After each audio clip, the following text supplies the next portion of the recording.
Assalamualaikum warahmatullahi wabarakatuh. Salam berjumpa dan salam bertemu lagi bersama channel aku Garuda Muda. Piye kabari? Bagaimana kabarnya? Semoga baik-baik saja, sehat-sehat selalu, dan dilancarkan rezekinya. Plus dipanjangkan umurnya. Amin amin ya robbal alamin.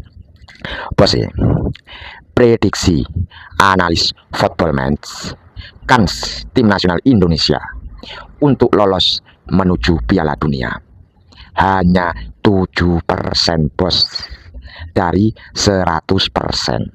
Selebihnya milik Arab Saudi dan Irak di grup B putaran keempat kualifikasi Piala Dunia nanti bos.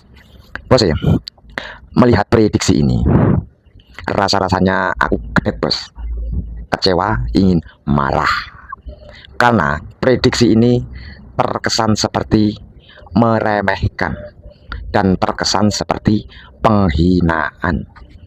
Bos, saya kira analis itu adalah analisa sepak bola Asia ataupun dunia. Tapi ternyata saya buka di Google, analis ini adalah perusahaan yang berada di Indonesia, berdiri tahun 2012. Dan kerjanya adalah menganalisa kekuatan tim-tim sepak bola Indonesia. Artinya apa bos? Artinya analis ini dari Indonesia sendiri. Wow, tentunya mendengar ini sedikit ada rasa kekecewaan bos. Seperti terkesan kurangnya support terhadap tim nasional Indonesia sendiri.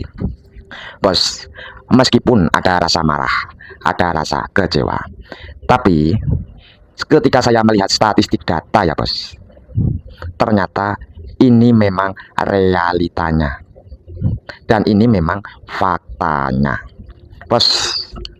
Poin-poin dari data ini: satu, secara ranking FIFA bos, memang dibanding Arab Saudi dan Irak, tim nasional Indonesia masih kalah sangat-sangat jauh sekali bos. Peringkat FIFA kita sekarang pada posisi 118, Arab Saudi posisi 59, sedangkan Irak di posisi 58. Wow, peta kekuatan ini seperti jarak 2 kali lipatnya bos secara ranking FIFA. Terus bos, yang kedua, keuntungan Arab Saudi adalah mereka berada di kandang sendiri di laga putaran keempat kualifikasi Piala Dunia ini bos. Tentunya mereka akan mendapatkan pemain ke-12 alias dukungan supporter puluhan ribu bos di stadion itu. Lah ini bos, ini akan menjadi beban mental pemain-pemain kita bos. Lah, poin yang ketiga, kita sudah tahu bos, tim-tim dari Arab itu sangat-sangat terkenal. Sudah bukan rahasia lagi akan kecurangannya, baik dari segi wasit maupun teknis bos. Oke, kalau segi wasit itu kan non teknis. Lah, pengadil lapangan wasit ketika tim-tim Arab bertanding itu selalu dan selalu menguntungkan mereka dan membuat rugi lawan bos. Nah ini bos. Terus secara teknis, pemain-pemain dari tim Arab itu bila mana mereka unggul terlebih dahulu, mereka sangat-sangat jago dalam hal acting drama, mengulur-ngulur waktu bos. Dan poin yang keempat bos, poin keempat ini adalah dari timnas kita sendiri. Mendekati hari H putaran keempat ini, ada beberapa pemain kita yang dikabarkan mengalami cedera bos. Yang terbaru konon si Emil Audero, kiper andalan kita yang saat ini ada di Serie A Liga Italia dan dinobatkan pemain terbaik kedua di Liga Italia kemarin, mengalami cedera betis bos.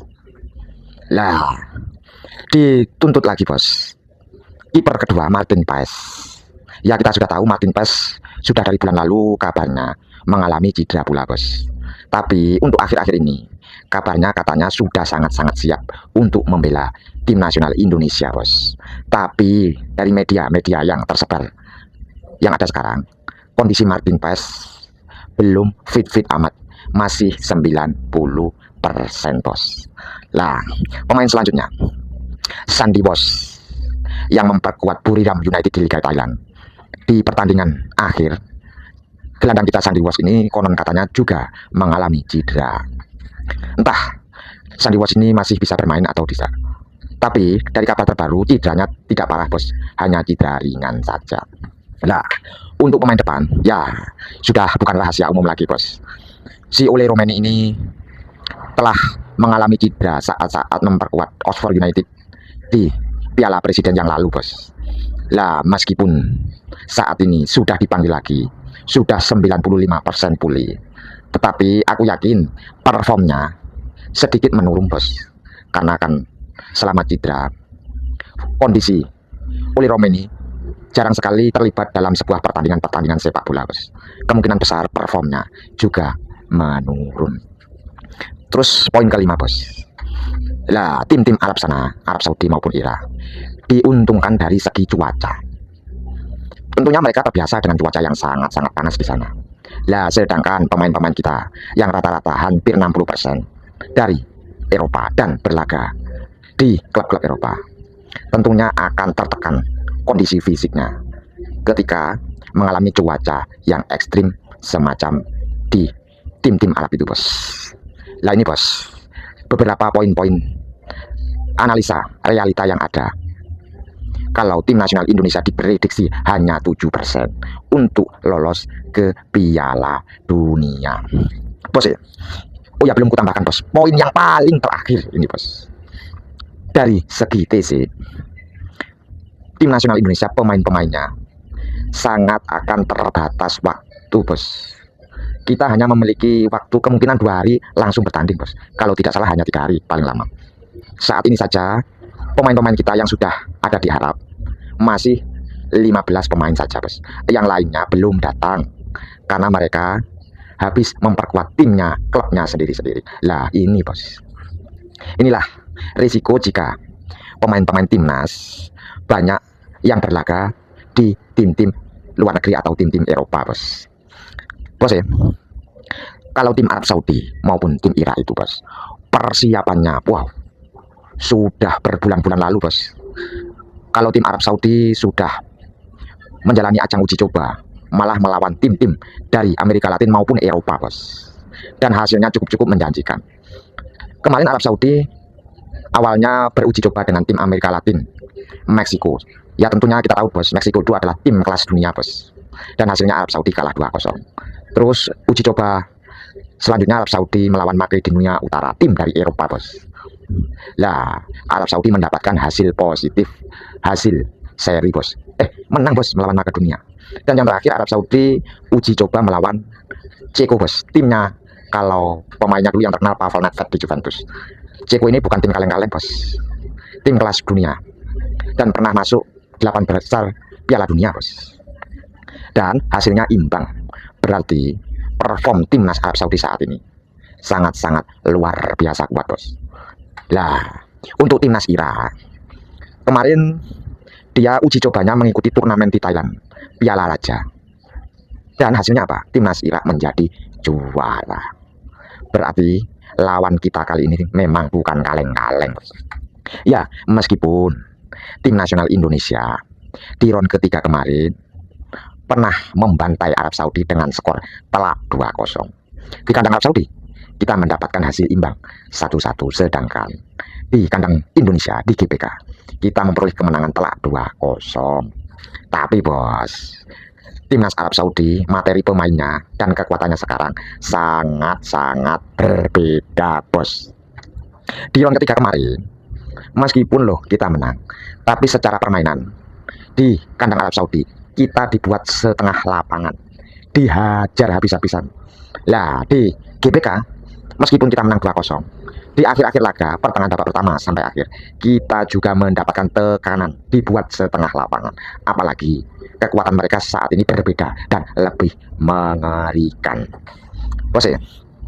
Untuk timnas Irak sendiri, beberapa pertemuan kali ini tim nasional Indonesia sama sekali tidak pernah menang, bos. Kita terakhir kali di kualifikasi Piala Dunia di round kedua kalau nggak salah, bos. Secara langsung timnas Indonesia saat itu dilatih Coach Sintayong, dan tim nasional Indonesia sudah banyak sekali pemain diaspora juga, bos. Tetapi kita dibantai Irak dengan skor tidak tipis, bos. Skor telak 5-1. Jadi prediksikan 7% tim nasional Indonesia lolos ke Piala Dunia itu nyata realita sesuai data yang ada, dan kita harus menerimanya, bos. Tapi bos, justru di titik inilah, kalau di laga-laga sebelumnya, bos, tim nasional Indonesia ini bila mana diremehkan, dianggap enteng oleh lawan, akan cenderung bangkit dan memberi kejutan, dan ending-endingnya kita bisa membantai, mengobrak-abrik pertahanan lawan. Lah ini bos, ini gaya-gaya tim nasional Indonesia seperti ini, bos. Memang semakin diremehkan, wow, sebuah lecutan semangat bagi pemain-pemainnya, bos. Bos, selain itu, bos, prediksi itu tidak menjamin 100%, karena menang atau kalah hanya ditentukan saat pertandingan di lapangan hijau, bos. Saat duel dimulai. Dan hanya yang maha kuasa lah yang mengetahui. Meskipun wow, mereka lebih diunggulkan, kalau yang maha kuasa sudah menakdirkan tim nasional Indonesia yang lolos, apa boleh buat, bos. Oke, bos, apapun itu kita doakan saja yang terbaik untuk tim nasional Indonesia agar lolos ke Piala Dunia. Dan biarlah Coach Patrick Kluivert, Alec Pastur, dan Denny Lanzat beserta pemain-pemainnya berikhtiar, dan selebihnya kita pasrahkan kepada yang maha kuasa. Terima kasih, salam berjumpa dan salam olahraga mantap.